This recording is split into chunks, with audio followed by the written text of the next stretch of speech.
Okay, guys, welcome back. I was saying the previous episode that we're gonna talk about the required document in this episode. So let me zoom a little bit. I think this one is disturbing. I don't know for you guys, but I noticed I didn't. I have this one on the side, so it's a little bit disturbing myself. So let me zoom in. Here we go, and not single page, not two pages. Yeah, great, super good, guys. Okay, so now we are in the application document. Here you can see.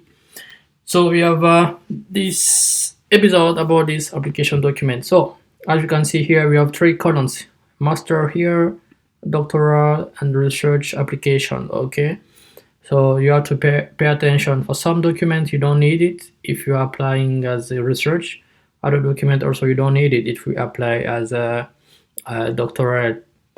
So application form, this is what we will fill very soon on the next episode, maybe. I'm not too much sure. And there's 1, 2, 3, okay, that are very mandatory for both master and doctorate. So application form, personal statement, and statement of purpose. Okay, I will try to explain that later. But the application form where you have to fill your name, pictures, and educational stuff. Personal statement is about yourself, probably what you did before and what you want to go next. And statement of purpose, why you want to go to South Korea to study, what is your purpose of study, and those kind of things. Okay, so next page is the other side of the table. So research proposal. Interesting, if you go for master and doctorate, you don't need to submit, it's not required for these two. But if you go for research, then it is required. That's different from the Japanese scholarship. Japanese scholarship, even for master and PhD. I don't know why I want to say doctorate every time. And for PhD, you need to submit, the research proposal, which is very, very challenging document, very hard to do. But for the South Korea, lucky you don't have to submit that. Interesting. Also, you need to submit 2 letters of recommendation, probably one from your academic, supervisor, for your professors, your teachers. If you are a worker, maybe from your manager, your boss, someone. But you need 2, okay? And university official letter of invitations. So for master and PhD, for doctorate, you don't need these documents, okay? But for the research, they have been invited by one university, right? Then they need to also add the proof of this university invitation, which is the letter. And there's also what we call GKS applicant agreements, is a form that you have to write, to check, okay, I read everything and I'm okay, I'm fine. So this one you need to download it and then fill it somewhere, probably. Personal medical assessment, there's also a form, and then this is the form. When they say form, is not different from, okay, they put everything in one form, is all the pages into one document. So it's kind of very easy for you to just go through and then fill it. And if you ask for, I don't know, some signature, you can print it out and then ask the guy to fill it. And important point here, also the certificate of bachelor, if you are applying for master and PhD, doctorate, you need to also have you need to provide your certificate of bachelor degree, okay? And the original is required. They will check on the original, but they will give it back to you. Okay, they will not keep your certificate. It's just for checking. And also the bachelor degree transcript. Of course, if you get a certificate, then there is probably a transcript. What are the different marks for different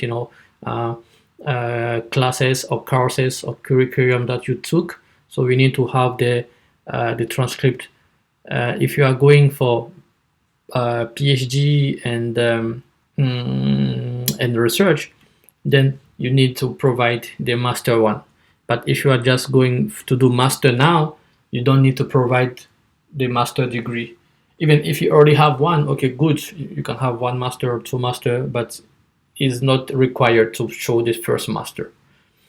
And also the transcript of this master, the certificate of doctorate degree. So this is for, let's say, research. Research is also similar to postdoc, okay? if you want to go for a postdoc or research, you already have a PhD already, you have your doctoral degree already, then you have to show it's required. And as well as the doctoral degree transcript. So I have mine. If you want, I can give it to you, but it must be difficult. Okay. A certificate of employment. Okay. Only for postdoctoral research program applicant. So if you are postdoc and then you apply again to go in Korea for 1 year to do to continue your postdoc, so your current university, the current institution, they have to provide you kind of certificate of employer as a postdoc, and this is mandatory only for research applications. And you have a bunch of information other here, like a citizen document, nationality, the stuff that you have to provide, applicant parent of citizen document. So you also have to send your parent document that's showing that they are not Koreans, because this is not open. It's not open for Koreans. Okay, so you have to show the proof. But I would like to finish this table and showing those documents here. So many people are asking me, Elder, I don't speak very good English. Is it okay to apply for this scholarship? Yes, of course you need to speak English, but you don't, it's not like a high level of English. Okay. They will not ask you for your TOEIC test. They will not ask you for, IELTS test. But if you have it, then it's a good point. Okay, that's why they put it optional here for our master, doctorate, and also research. So not having is not, you are not in the bad spot. Sorry, but when you have it is a plus. Okay, you have plus alpha. You are better than someone that does not have it. So try to find it. If you already publish some papers, some bachelor degree student, they are doing some very great job, right? And then they successfully, publish some paper. So those are optionals. If you have it, then very good. You can put it in your application, envelope, and then give everything. And it's very, like bonus point for you.